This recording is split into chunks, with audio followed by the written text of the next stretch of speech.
नमस्कार। आज हम आपको लेके आए हैं डॉक्टर राजेश सहाय, चेयरमैन हाई रैंक स्कूल।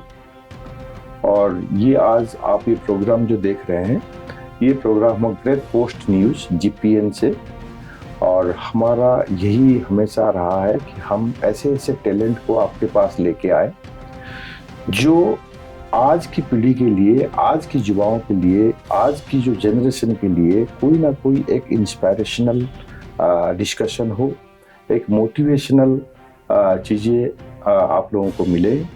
और इसमें खाली आज की जनरेशन को नहीं, जो भी हमारे हिडन टैलेंट्स है, जो भी लोग अपने अपने रास्ते में बहुत स्ट्रगल करते हुए आज एक मुकाम में पहुंचे हैं, हम चाहते हैं कि ऐसे ऐसे लोगों को आपके पास लेके आए जो आपको भी जानने में खुशी रहे, रुचि रहे, और आगे भी हमें भी ये आप लोग सब्सक्राइब करके, हमारे चैनल को लाइक करके और इसको फॉलो करके, और हमें भी आप इंस्पायर करते रहे कि हम नए नए लोगों को, नए नए टैलेंट को, बहुत अच्छे लोगों को आपके सामने लेके आए।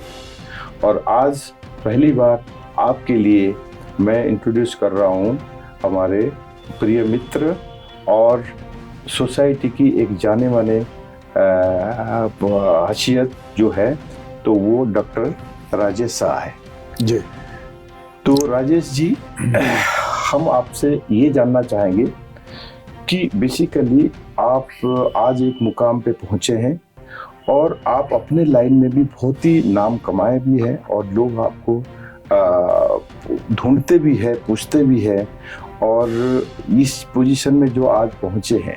तो मैं जानना चाहूँगा कि आपका बचपन कैसे रहा और आप कहाँ से बिलोंग करते हैं, कैसे इस आए और कैसे मोटिवेट हुए कि एक एजुकेशन लाइन को आप लेके उसको बहुत ही ज़्यादा से ज़्यादा बच्चों को सिखाना, पढ़ाना और उनके पूरा जीवन को उसमें उत्सर्ग कर देना। तो ये मोटिवेशन आपको कैसे मिली, वो आप थोड़ा सा हमें अपने बचपन से शुरू करिए कि आपका बचपन कैसे निकला और कैसे हुआ। देखिए, मैं एक बहुत ही लोअर मिडिल क्लास फैमिली से बिलोंग करता हूँ, और हमारे परिवार में 12 सदस्य थे, बहुत बड़ा परिवार था। और हमारे पिताजी central government CDA controller defence accounts में, वो अकाउंट्स में थे। He was an accountant, then accounts officer, और हर 3 साल पे उनकी ट्रांसफ़र हो जाया करती थी। तो हम लोग का जो स्कूलिंग हुआ वो केंद्रीय विद्यालय से हुआ, और केंद्रीय विद्यालय में हमने अपनी स्कूल की पढ़ाई की। और घर की स्थिति कुछ ऐसी थी, बड़े परिवार के होने के कारण जो मासिक आय होता था वो पूर्णिमा की चांद की तरह होता था, और वो घटते घटते अमावस्या लग जाता था उसमें। तो 20 तारीख के बाद तो हम लोग पिताजी से कुछ मांग भी नहीं पाते थे, क्योंकि वो पूरी तनख्वाह खत्म हो जाया करती थी। तो कायस्थ परिवार में, चूंकि मैं कायस्थ जाति से बिलोंग करता हूँ, तो हमारे लिए ये कलम प्रधान जाति है। अमिताभ बच्चन भी उसी जाति से हैं, और हमारे यहाँ पढ़ाई का ही महत्व है। हमें जो भी करना है पढ़ाई करके करना है। ये बेसिकली मैं एक श्रीवास्तव कायस्थ हूँ, और मैंने MBA की। MBA करके मुझे नौकरी मिली। उसके पहले मैं 3 बार सिविल सर्विसेज दिया। सिविल सर्विसेज में मेरा एक बार प्रीलिम्स में नहीं हुआ, दूसरी बार मेंस में नहीं हुआ, तीसरी बार इंटरव्यू में मैं रिजेक्ट हो गया 1990 के बैच में। तो बड़ा परिवार होने के कारण हमारे यहाँ जो मासिक आय था वो पूर्णिमा के चांद की तरह होता था। 22 तारीख को सारे पैसे खत्म हो जाया करते थे। तो हमारे लिए एक ही चारा था कि हम मेहनत करें और जल्दी से सरकारी नौकरी में जाएं। और उस समय सरकारी नौकरी ज़्यादा हुआ करती थी, लेकिन सिविल सर्विसेज में नहीं होने के बाद मैं काफ़ी निराश हो गया। फिर मैंने MBA में एडमिशन ली, और MBA में एडमिशन लेने के बाद हम जो है सो MBA करके पहली नौकरी मुझे HCL में मिली। और HCL में नौकरी मिली तो घर में बहुत खुशी हुई सबको कि भाई कम से कम इसको 26 बरस की उम्र में नौकरी मिल गई। 26 साल हो चुका। तो HCL में किस पोस्ट में नौकरी मिली? HCL में सीनियर मैनेजमेंट ट्रेनी से मैंने स्टार्ट किया। सीनियर मैनेजमेंट ट्रेनी के बाद मैं टेरिटरी मैनेजर बना, फिर मैनेजर बना, फिर सीनियर मैनेजर बना। उसके बाद वहाँ पे टारगेट अचीव करने को मिलता था, तो हम टारगेट हर बार अचीव करते गए और हमें प्रमोशन मिलता चला गया। फिर मैं ओरेकल SSI में आ गया, और ओरेकल के जो एजुकेशन सेंटर्स थे उसको मैं देखता था, उसके ऑपरेशंस को, उसके बिजनेस को मैं देखता था पूरे इंडिया में। तो कंट्री हेड के पद पे मुझे नियुक्त किया गया। मैं वहाँ पे 3 साल रहा और फिर बहुत ही कम उम्र में मैं एमिटी का फाउंडर डायरेक्टर हो गया, एमिटी यूनिवर्सिटी का। 33 साल की उम्र में मैं एमिटी यूनिवर्सिटी का फाउंडर डायरेक्टर, एक डायरेक्टर हो गया। और हमने एमिटी को ग्रो करने में मदद की। और एमिटी के हमारे सामने एमिटी के हायर एजुकेशन स्टार्ट हुए स्कूल्स के बाद। फिर उसके बाद हम लोगों ने यूनिवर्सिटी खोली। पहला यूनिवर्सिटी बना नोएडा में, एमिटी यूनिवर्सिटी नोएडा। फिर दूसरी यूनिवर्सिटी बनी एमिटी यूनिवर्सिटी लखनऊ। फिर तीसरी यूनिवर्सिटी बनी एमिटी यूनिवर्सिटी जयपुर। फिर स्कूल्स का हम लोगों ने नंबर बढ़ाना शुरू किया। फिर स्कूल्स भी आज काफ़ी हो चुके हैं। पहले तो 2 ही स्कूल्स थे, अभी 26 स्कूल हो चुके हैं। 26 से भी ज़्यादा होंगे, मुझे पता नहीं है। लेकिन मैं उस समय एमिटी में रहने के बाद और मेहनत करने के बाद, वहाँ सब कुछ डेवलप करने के बाद, चीज़ों को देखने के बाद मुझे ऐसा लगा कि हमें भी बच्चों को शिक्षा देनी चाहिए और एजुकेशन को ही चुनना चाहिए। फिर मैंने अपना कॉलेज जमीन अलॉट हुआ। फिर मैंने अपना कॉलेज खोला, हाई रैंक बिजनेस स्कूल। और हाई रैंक बिजनेस स्कूल में आज करीब 900 स्टूडेंट्स हैं और ये 2 एकड़ का कैंपस है। ये 2006 में मैंने इसकी स्थापना की और अच्छा आज 19वां बैच चल रहा है। मेरा यही मोटिव रहता है, क्योंकि मेरी माँ कहा करती थी कि एक बच्चे को नौकरी देना मतलब 100 गाय दान करना 100 मंदिर बनाने के बराबर है, क्योंकि आपने एक जनरेशन को सुधार दिया। तो मैं बच्चों को शुरू से ऐसी शिक्षा देने के लिए कोशिश करता हूँ कि उनको नौकरी मिल जाए। तो इसलिए हमारा ये स्लोगन ही है कि industry ready, job ready, professional degree. तो जो BBA, BCA या MBA के बच्चे हमारे यहाँ आते हैं, मैं उनको प्रोफेशनली तैयार करता हूँ इंडस्ट्री के लिए। यूनिवर्सिटी डिग्री के साथ साथ, रेगुलर प्रोग्राम के साथ साथ उनको प्रोफेशनली तैयार करने में, जैसे हमारा BBA, तो BBA में हम बच्चों को डिजिटल मार्केटिंग, बैंक PO की कोचिंग, उसके बाद एक्सेल, एडवांस एक्सेल। उसी तरह से BCA में पाइथन, एडवांस जावा, फुल स्टैक, वेब डिजाइनिंग, ये सारी चीज़ों की शिक्षा दी जाती है। तो 35 घंटा वीकली अगर हम एक बच्चे को पढ़ाते हैं तो उसमें 20 घंटा यूनिवर्सिटी की सिलेबस पढ़ाई जाती है और 15 घंटा इंडस्ट्री के लोग आके इंडस्ट्री पढ़ाते हैं। जैसे अगर बैंक PO की कोचिंग की बात करें, बैंकिंग की, तो करियर लॉन्चर हमारे कैंपस में आता है। अगर डिजिटल मार्केटिंग की बात करें तो डिजिटल स्कूल ऑफ इंडिया आता है। अगर मैं अकाउंटिंग की, टैली की बात करूं तो टैली इंडिया बैंगलोर उसको पढ़ाती है। तो इस तरह से बच्चे इतने वेल इक्विप्ड हो जाते हैं, उनका प्रोफेशनल नॉलेज इतना अच्छा हो जाता है कि करीब 70 to 80% बच्चों को नौकरी मिल जाती है। अब ये कहते हैं ना, जैसे एजुकेशन है, एजुकेशन एक कंट्री को, एक देश को ना बढ़ाने में, हाँ, तो एजुकेशन ही है जो इस देश को मजबूत करता है। अगर एजुकेशन सिस्टम ही खत्म हो जाए, अगर अनएजुकेटेड लोग रहे, तो देश कभी प्रगति पर जा ही नहीं सकता, डेवलपमेंट हो ही नहीं सकता। जो हमें अगर पुराना पिछले हम चले जाएं, वो ब्रिटिश एरा में, उसमें वो भी चाहते थे कि बच्चे जो है पढ़े ही ना, ठीक है। तो वो सिर्फ यही है कि एजुकेशन पे बात करने से ऑटोमेटिक फ्यूचर ग्रोथ जो है कंट्री का, वो खत्म ही हो जाता है, क्योंकि वो आगे बढ़ ही नहीं सकता। लेकिन आप जो काम कर रहे हैं वो बहुत ही अच्छा काम है, जो हमारे जनरेशन के लिए, जनरेशन टू जनरेशन, एक बच्चे को, जैसे आपने कहा कि एक बच्चे को एजुकेशन देना आपका 100 गाय के दान के बराबर है। तो ये बिल्कुल सही बात है, क्यों वही बच्चा आगे जाके ग्रोथ में, इकोनॉमिक ग्रोथ में, देश की प्रगति में वही होगा, क्योंकि वही उन्हीं बच्चों से ही लोग दूसरे पोस्ट में आएंगे। कोई नौकरी करेगा, कोई इंडस्ट्री बनाएगा, कोई करेगा। तो ये डेफिनेटली एक बहुत अच्छा काम है। तो उसके बाद फिर जैसे ये आपने एजुकेशन इसको शुरू किया, तो इसमें बहुत सारे चैलेंजेस भी आई होगी। तो वो क्या चैलेंजेस है जो आपने इसको फेस किया इसको करने? क्योंकि देखो, एक कोई भी संस्था शुरू करने से पहले तो आपको फाइनेंशियल प्रॉब्लम आई होगी, आपको ऑफिशियल जो रूल पॉलिसी प्रॉब्लम आई होगी, जो आपका जो गवर्नमेंट अप्रूवल से लेगा, बहुत सारे ऐसी चीजें छोटी चीजें आई होगी। तो वो ऐसे कौन सी है जो आपको बहुत ही विचलित किया होगा, बहुत प्रॉब्लम आई होगी? हाँ, वो ऐसे हो। तो जब मैं एक चीज देख रहा था कि भारत के लिए एजुकेशन सिस्टम ही भारत को विश्व गुरु बनाया था। अगर हम सनातन संस्कार की ओर चले जाएं तो हमारा जो एजुकेशन सिस्टम था एंशिएंट इंडिया में, अगर एंशिएंट इंडिया की बात करें या मेडिवल के पहले के इंडिया की बात करें, तो हमारा जो एजुकेशन सिस्टम था वो बहुत ही डेवलप था। एस्ट्रोनॉमी की पढ़ाई होती थी, एस्ट्रोलॉजी की पढ़ाई होती थी, 72 स्पेशलाइजेशन की बात होती थी, जो ब्रिटिश के आने के बाद बिल्कुल ब्रिटिश ने उसको बिल्कुल 3 सिस्टम में बदल दिया, आर्ट्स साइंस कॉमर्स में, जबकि हमारा 72 स्पेशलाइजेशन था। आज पूरे विश्व में ये 72 स्पेशलाइजेशन चल रहा है, लेकिन हमारे भारत में ये नहीं है। लेकिन फिर से ये सिस्टम शुरू हो रहा है और फिर से हम विश्व गुरु की ओर बढ़ रहे हैं। हम विश्व गुरु स्टेटस को प्राप्त करके छोड़ेंगे, जो हमारा 1600 साल के पहले, 16वीं शताब्दी 15वीं शताब्दी के पहले हम वर्ल्ड की नंबर 1 इकोनॉमी थे और विश्व गुरु थे। हमारा स्टेटस विश्व गुरु का था, जो स्टेटस मुगल के आने के बाद और ब्रिटिश के आने के बाद खत्म हो गया और हम फिर से बहुत ही गरीब देश हो गए। आज फिर हम बहुत अमीर देश हो गए। आज वर्ल्ड के तीसरे इकोनॉमी की ओर हम बढ़ रहे हैं। 2-3 साल के अंदर हम वर्ल्ड की 3rd इकोनॉमी हो जाएंगे। हमारा पर कैपिटा इनकम भी बहुत ज़्यादा हो जाएगा और लोग हमारे यहाँ नौकरी करने आएंगे। जो आज हम अमेरिका जाते हैं, हम जापान जाते हैं, हम चाइना जाते हैं, अब हमारे यहाँ लोग आएंगे नौकरी करने के लिए, क्योंकि हम वर्ल्ड की 3rd इकोनॉमी हो जाएंगे। तो ये होने वाला है। दूसरी चीज़, जब मैं बिजनेस शुरू किया तो मेरी अप्रेंटिसशिप एजुकेशन फील्ड में हुई।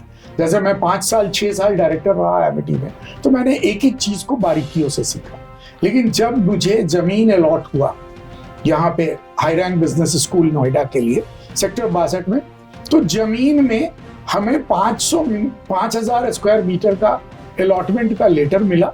जब ज़मीन की नपाई हुई रजिस्ट्री के वक्त, तो उसमें 54 मीटर जगह कम निकल गई और उस 54 मीटर के कारण हमने नोएडा अथॉरिटी से बात की। तो नोएडा अथॉरिटी ने कहा कि अगल बगल में अब जितनी भी जमीनें हैं उनकी नपाई हो गई है और उनकी बिल्डिंग्स बन गई है, हम आपके 54 मीटर को बढ़ा नहीं सकते। मेरे लाख कहने पे कि हमारा जो एजुकेशनल इंस्टीट्यूशन का जो रिक्वायरमेंट है वो 5000 मीटर का है और आपका 54 मीटर कम है। यूनिवर्सिटी सिस्टम इसको ऑब्जेक्ट कर रही है। जब नोएडा अथॉरिटी ने उस 54 मीटर को हमें देने में असमर्थता जाहिर की, तो मैं गवर्नर से मिला, जो हमारे चांसलर होते हैं स्टेट के, उत्तर प्रदेश के। मैं उनको बोला कि सर, इसमें हमारी कोई गलती नहीं है, हमारे पास 5000 मीटर का अलॉटमेंट लेटर है, लेकिन जो हमारी रजिस्ट्री हुई उस वक्त जब जमीन की नपाई हुई तो वो 54 मीटर 5000 मीटर से कम निकला। तो फिर उन्होंने कहा कि इस बेसिस पे ये तो सरकार की गलती है, नोएडा अथॉरिटी की गलती है। अलॉटमेंट लेटर जब आपका 5000 मीटर का है तो आपको यूनिवर्सिटी की संबद्ध अफिलिएशन मिलेगी, और हमें अफिलिएशन मिला परमानेंट, और आज हम कॉलेज चला रहे हैं। लेकिन वो जो समय था हमारे लिए बहुत ही डिस्टर्बिंग था। मैंने कई स्लीपलेस नाइट, क्योंकि मैं रिजाइन कर चुका था, मैं जॉब छोड़ चुका था, मैं अपना कॉलेज खोलना चाहता था, मेरे पास बिल्कुल पैसे नहीं थे, मैं 5 करोड़ लोन ले चुका था बैंक ऑफ इंडिया से, और हमारे लोन का मीटर डाउन हो गया था, इंटरेस्ट का मीटर स्टार्ट हो गया था। तो मैं ये सोचता था कि अब क्या होगा। इस कारण हमारा एफिलिएशन डिले हो गया। एफिलिएशन आते आते जो एडमिशन सीजन है वो बिल्कुल बंद हो गया। तो फर्स्ट ईयर में हमारे पास मात्र 50 एडमिशन मिले, और 50 एडमिशन से हमें 25 लाख रुपया मिला, जबकि हमारी जो EMI बन रही थी वो 96 लाख पर एनम की थी। 7 साल की EMI थी, 6 साल की, और वो 96 लाख रुपया पर एनम की थी।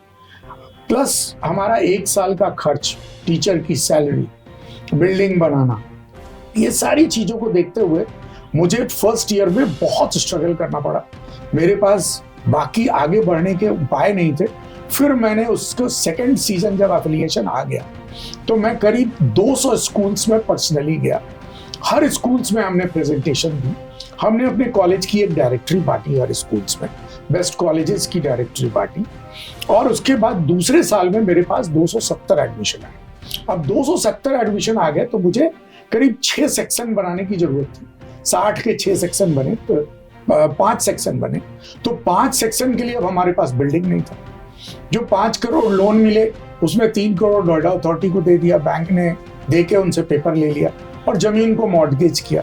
तो हमें मात्र 1 करोड़ रुपया मिला कॉलेज चलाने के लिए। उस 1 करोड़ रुपए में बाउंड्री वॉल, बिल्डिंग, गेट, ये सब चीज बनाने में हमारे सारे पैसे खत्म हो गए। तो सिर्फ एडमिनिस्ट्रेटिव ब्लॉक और बेसमेंट का 1-2 रूम बना और हमारा जो पैसे थे बैंक के वो खत्म हो चुके थे। तो दूसरे साल में फिर 270 एडमिशन आए, तो मैंने बैंक की इंटरेस्ट पे की, और बैंक के जो जनरल मैनेजर थे उन्होंने कहा कि आप एक काम कीजिए, पहले इंफ्रास्ट्रक्चर क्रिएट कीजिए ताकि इतने बच्चों को आप ले आए, अब आप इनको पढ़ाएंगे कैसे। फिर हम लोगों ने इंफ्रास्ट्रक्चर क्रिएट किया, क्लासरूम्स बनाए, जो 270 एडमिशन से 1,35,00,000 के करीब फीस आ गया। उससे हमने फिर इंफ्रास्ट्रक्चर क्रिएट किए, बच्चों को देना शुरू किया। सेकेंड ईयर में फिर 300 एडमिशन आ गए। फिर ऐसे करते करते 3 साल के बाद हमारा ब्रेक इवन आ गया, और हम बैंक का लोन भी टाइमली जमा करने लगे, और हमें स्टाफ की जरूरत जितनी भी पड़ती चली गई, सेक्शंस बढ़ता चला गया। और आज 18 साल, आज हमारे कॉलेज में करीब 900 स्टूडेंट है, और हम बहुत अच्छी तरह चल रहे हैं। और हमारा स्लोगन ही है industry ready, job ready, professional degree, regular degree. तो इसमें क्या होता है कि जैसे आपने कहा कि हमेशा जब आदमी ऊपर पहुंचता है तो दूसरे को दिखता है कि आदमी कितनी बुलंदी पे पहुंच गया, लेकिन उस बुलंदी पे पहुंचने के लिए कितना पैर में छाला पड़ा, कितना स्ट्रगल आदमी ने किया, वो कोई नहीं देखता। वो ये प्रोग्राम ऐसी है, तो हमें इस चीज को लाना है कि आपने क्या स्ट्रगल किया, किस हिसाब से आपने जीवन को संवारा, किस हिसाब से आपने अपना एक डिप्रेशन लेवल, एक स्लीपलेस नाइट को ओवरकम किया, किस फोकस में आपने इस काम में अपना जान लगाया। तो जिसमें जो हमारा हम गीता को कोट करते हुए तो ये सब क्या है कि हमारा जो जनरेशन है उनको हम ये बता पाए कि पेशेंस, डिसिप्लिन और एक फोकस्ड गोल अप्रोच, तो ये बहुत जरूरी है। अगर हम छोटे छोटे चीजें में भी परेशान हो जाए और उसको आगे न बढ़ा पाए और वहीं से खत्म कर दे, तो आगे बढ़ने की चांस खत्म ही हो जाता है। तो यही है कि आप लोग बताएं कि हाँ, हम किस टाइप की सिचुएशन में क्रॉस किया और फिर आज हम इस मुकाम पे पहुंचे हैं, हम अचीव कर पाए जो हमने सोचा। तो ठीक है, आज भी वही स्ट्रगल होता होगा, लेकिन जो इनिशियल लेवल में जो स्ट्रगल होता है उसको आज की जो जनरेशन है वो समझे और वो बहुत जल्दी निराशाजनक स्थिति में न पहुंचे, और ये मोटिवेशनली मतलब मोटिवेशन मिले इनको, वो आगे बढ़े। मैं इस जनरेशन को ये बताना चाहता हूँ कि यहाँ तक पहुँचने के लिए मैंने बहुत स्ट्रगल की। मैं 60 रुपया लेके नौकरी करने दिल्ली आया था। मेरे पास रहने के लिए जगह नहीं थे, मैंने दोस्तों के घरों में रहे हम कुछ दिन। पहले 3 महीने की सैलरी तक मैं दोस्तों के साथ रहा ताकि मैं अपना रूम लेने के लायक हो जाऊं। तो फिर जब तीसरे महीने की सैलरी मिली तो मैंने अपना रूम लिया और सारी चीज़ें इसी नोएडा में मैंने की, चूँकि मैं HCL में नौकरी करता था। तो इस तरह से मैंने स्ट्रगल की, और मैं आज भी अपने जो स्टूडेंट है हमारे, मैं उनको एक ही चीज़ कहता हूँ कि हार्ड वर्क और सिंसियर एफर्ट, मतलब मैं उनको एक, मेरा स्लोगन है कि hard try but do not cry. Hard work and sincere efforts can achieve success in any environment. मैं उनको कहता हूँ try but do not cry.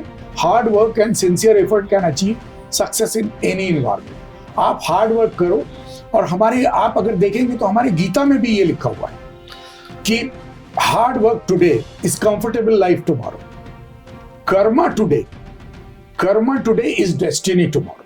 अगर हम गीता को देखें तो हमें एक गीता का सार ये भी मिलता है कि Karma today is destiny tomorrow, good karma today is good destiny tomorrow, bad Karma today is bad destiny tomorrow. मैं अपने स्टूडेंट्स को भी यही बताता हूं कि आप जितना मेहनत करोगे उतना ही सक्सेस मिलेगा आपको। मैं अपनी एग्जाम्पल भी कोट करता हूं, और मैं उनको ये भी बताता हूं कि आप में जो हमने क्या किया है अपने कॉलेज में, 30 से 40 बिलियनियर ट्रिलियनियर का एक लाइफ हिस्ट्री क्रिएट करके रखा है, केस स्टडी बना के। और मैं अपने स्टूडेंट्स को कहता हूं कि आप उनको पढ़ो और उनसे सीखो, क्योंकि मैं उनको ये, आज के इस जनरेशन में एक सबसे बड़ा प्रॉब्लम क्या हो गया है कि इन्हें इन्फेरिटी कॉम्प्लेक्स महसूस होती है कि मेरे पास बहुत अच्छा शूज नहीं है, मेरे पास अरमानी का टी-शर्ट नहीं है, मेरे पिताजी के पास गाड़ी नहीं है, मेरे पिताजी के पास बहुत अच्छा मकान नहीं है। तो मैं उनको ये बताता हूं कि आप जितने भी बिलियनियर ट्रिलियनियर्स को देखोगे, जब उन्होंने लाइफ स्टार्ट की तो उनके पास कुछ भी नहीं था। वो आप बिल गेट्स को देख लो, उसके पास कुछ नहीं था। आप बेजोस के अमेजोन को देख लो, वो पिज्जा डिलीवरी बॉय था, आज अमेजोन हुआ पड़ा है। आप जैकमा को देख लो, अलीबाबा के ओनर जैकमा को देख लो, उसके पास कुछ नहीं था। तो 14 इंटरव्यू में डिस्क्वालीफाई हो गया था, छांट दिया गया था उसको, और उसके बाद वो जैकमा बना अलीबाबा का। ये आप HCL के सीयू नाडर को देख लो, उनके पास भी कुछ नहीं था। मैं HCL का एम्प्लॉय हूँ, मैं उनकी पूरी हिस्ट्री जानता हूँ। वो भी DCM डाटा सिस्टम में नौकरी करते थे, वहां से नौकरी छोड़ के उन्होंने HCL शुरू की, और आज HCL $14 बिलियन की कंपनी है। तो मेरे कहने का मतलब यही है कि आप गीता के फिलॉसफी पे चलें, आप विश्वास करें, आपका आज का जो हार्ड वर्क है, आज का जो सिंसियर एफर्ट है, वो कल आपको कंफर्टेबल लाइफ डेफिनेटली देगा। आप अपने कर्म में विश्वास कीजिए, और कभी ये मत सोचिए कि हमारे पास ये नहीं है, हमारे पास वो नहीं है। मैंने इसीलिए आपको बिलियनियर्स ट्रिलियनियर्स की केस स्टडीज बताई कि उनके पास कुछ नहीं है, वो ट्रिलियनियर बन गए, उनके पास कुछ नहीं था, वो बिलियनियर बन गए। आपके पास तो कम से कम रहने की जगह है। और यही कहानी कुछ मेरी भी है। 65 रुपया जब मैं लेके आया था तो फर्स्ट मंथ में मेरे पास रहने के लिए जगह नहीं था। तो जब मेरी सैलरी मिली 2 महीने की, मैं एक दोस्त के साथ बोला कि मैं तुम्हारे साथ 1 महीना शेयर करता हूँ कमरा, और 1 महीने के बाद जब मेरी सैलरी मिल जाएगी तो मैं तुम्हारे रेंट में शेयर कर लूंगा। उसने मुझे अलाउ किया, और 2 महीना हम लोग साथ रहे। तीसरे महीने से मैंने अपना रूम इसी नोएडा में ले लिया, और फिर मैं नौकरी करता था। और आज मैं हाई रैंक बिजनेस स्कूल का चेयरमैन हूँ। मेरी एक स्टार्टअप है कैट 7 360 डिग्री बिजनेस सॉल्यूशंस। उसके थ्रू मैं अपार्टमेंट टाइम्स न्यूज़पेपर निकालता हूँ। अपार्टमेंट टाइम्स न्यूज़पेपर का आज 90,000 सर्कुलेशंस है। वो अपार्टमेंट्स के प्रॉब्लम्स को डील करती है। तीसरा, मैं ग्रीन एंड यंग एक इंटीरियर चला रहा हूँ, उसमें मैं डायरेक्टर हूँ। वो इंटीरियर डेकोरेशन का काम करती है। मैं कॉलेज चला रहा हूँ जहाँ 900 बच्चे हैं, हॉस्टल्स हैं हमारे, और मैं खुद क्लास भी लेता हूँ स्ट्रेटेजिक मैनेजमेंट का, क्योंकि मैं खुद MBA हूँ। तो मैं यही आपको बताना चाहता हूँ कि आप मेहनत करते जाइए, सफलता जरूर मिलेगी। ये ऊपर वाले की देन है, और ऊपर वाला का जो बैलेंस शीट है उसमें डेबिट क्रेडिट में कहीं कोई डेफिशिएंसी नहीं है, कहीं कोई डिसऑनेस्टी नहीं है। आप मेहनत जितना करेंगे उतना ही आपको अच्छा फल मिलेगा। Karma today, good karma today is good destiny tomorrow. Hard work and sincere today is comfortable life tomorrow. So ये हमेशा दिमाग में रहिए। आप बिल्कुल कॉम्प्लेक्स को अपने दिमाग से हटा दीजिए। तो आज हम राजेश जी के साथ रूबरू हुए, और इनके बारे में हमने पूछा, और इनके बारे में जो शुरू से कितना स्ट्रगल किया, कहाँ से आए, कैसे आए, और कैसे इस जगह पे पहुँचे। तो ये हमने आज इनसे जो अनकही अनसुनी बातें हैं समझ लो, तो वो आज हमने इनसे जान पाए।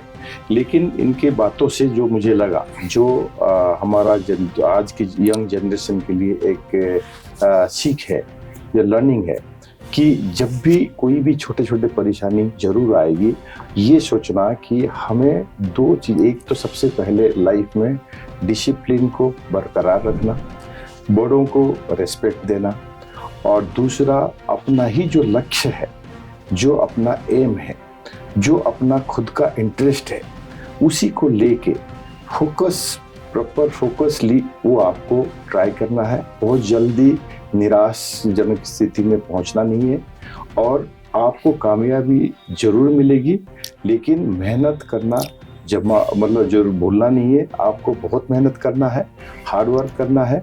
ऐसे ही राजेश जी अपने बारे में बताएं, तो ऐसे भी और बहुत लोग हम आपके पास लेके आएंगे, जो आपको हम बताएंगे कि किस किस रास्ते में कैसे कैसे जाके वो अपने मुकाम में पहुंचे हैं।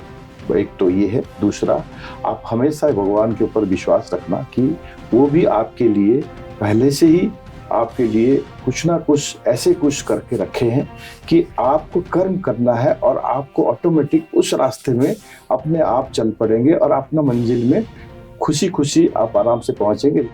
मैं अपने बच्चों को जब क्लास लेता हूं तो मैं उनको ये बताता हूं कि लक्ष्मी वहीं रुकती है जहां सरस्वती होती है। आप मन लगा के पढ़िए, अपने बेसिक्स को ठीक रखिए, टाइम पे उठिए, टाइम पे सोइए, टाइम पे खाइए, बड़ों का रेस्पेक्ट कीजिए, और खेलिए। खेलिए के पीछे मैंने उनको एक स्लोगन दिया है कि 1-2 घंटा जरूर खेल खेलिए। उससे क्या होगा कि आप कभी बीमार नहीं पड़ेंगे। और मैंने उनको बताया है कि मेरा एक केस स्टडी है, मोर प्ले, मोर हंगर, मोर ईटिंग, मोर ग्रोथ, मोर इंटेलिजेंस। आपने कभी नहीं सुना होगा कि सचिन तेंदुलकर को हॉस्पिटलाइज करना पड़ा, या धोनी को हॉस्पिटलाइज करना पड़ा, या विजय अमृतराज कभी हॉस्पिटलाइज हुआ हो। ये लोग खेलते थे, और ये इनका इम्यून सिस्टम बहुत स्ट्रांग था, इसीलिए इनका इम्यून सिस्टम स्ट्रांग था। दूसरी चीज मैं उनको ये भी बताता हूँ कि मैं इस गौतम बुद्धा नगर की बात करता हूँ। यहाँ जमीन किसकी और करोड़पति कौन? जमीन हमारे यहाँ के लोग भाई बंधु जो हैं, जो भाटी नागर अवाना कसाना ये लोग हैं, इनकी जमीन थी ये। लेकिन आज गौर ग्रुप, गौर सन्स वो 1 लाख करोड़ 2 लाख करोड़ में है, महागुण ग्रुप वो 2 लाख करोड़ में है, अमरपाली वो 1 लाख 2 लाख करोड़ में थे। तो जो लोग आए यहाँ सरस्वती को लेके, वो यहाँ पे आज राज कर रहे हैं। हमारे जो यहाँ के लोकल भाई बंधु थे, उनके पास लक्ष्मी तो थी, सरस्वती नहीं थी। लेकिन लक्ष्मी की सवारी उल्लू है, आज यहाँ कल वहां परसों वहां। और लक्ष्मी और सरस्वती का बेस्ट एग्जाम्पल है हमारा लाल किला। आज से 150 साल पहले 50 तरह के फवारे, 30 तरह की डांसर और 40 तरह के पकवान हुआ करते थे। लेकिन वहां सरस्वती नहीं थी, लक्ष्मी थी। आज देखिए वहां पे सिर्फ कबूतर ही कबूतर है। और हमारे दादाजी के दादाजी, ज्यादा पुरानी बातें नहीं है ये। तो क्या हुआ, वो सारा जो लक्ष्मी थी वो सब चली गई। उसी तरह आप एक सरस्वती का एग्जाम्पल देखिए, अमिताभ बच्चन, उनके पास सरस्वती है, आज भी वो साल का 100 करोड़ रुपया कमाते हैं। आप doctor Naresh Trehan, heart specialist, आज भी वो एक ऑपरेशन करते हैं, उनको 10 लाख रुपया मिलता है। उनके पास सरस्वती है और वो लाइफ लॉन्ग वो सरस्वती उनके पास रहेगी, क्योंकि उनके पास लक्ष्मी आएगी, क्योंकि सरस्वती रहेगी। सरस्वती है, और सरस्वती और लक्ष्मी का कॉम्बिनेशन बहुत स्ट्रॉन्ग है।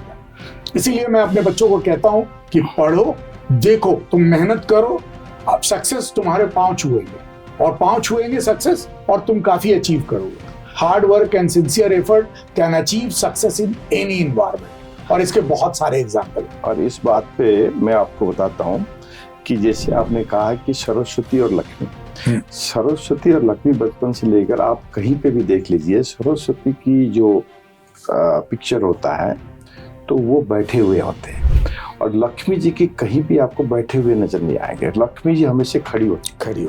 तो ये क्या है, लक्ष्मी जी खड़ी होने का मतलब है वो हमेशा तैयार रहती है जाने के लिए, ठीक है। और सरस्वती एक बार बैठ गए तो वो बैठ गए। तो इसीलिए जो अगर एजुकेशन आपके पास है तो वो सरस्वती है, वो कोई नहीं जा सकती, कहीं नहीं जा सकती। अपने आप लक्ष्मी को ले आएंगे, लक्ष्मी आगे खड़ी हो जाएगी। तो इसीलिए लक्ष्मी को बस करने के लिए आपको सरस्वती ही पहले चाहिए। बीच में बाधाएं जरूर आएगी, उसमें विचलित होने की या उसमें परेशान होने की कोई जरूरत नहीं है। धन्यवाद। आपको सक्सेस मिलेगी। और आज के डेट में देखिए, जैसा कि हमारे प्रेजेंट गवर्नमेंट का कहना है कि जिसके पास भी स्किल है वो भूखे नहीं मरेगा, और इसीलिए स्किल की बात चल रही है। और हमारा नेक्स्ट डिकेड जो है वो स्किल ओरिएंटेड है। जिसके पास भी स्किल होगा वो आगे बढ़ेगा, और वो कभी भूखे नहीं मर सकता। उसे जॉब मिलेगी, उसके पास लक्ष्मी भी आएंगी, और सब कुछ आएगा। और स्किल एक सरस्वती है। थैंक यू, धन्यवाद।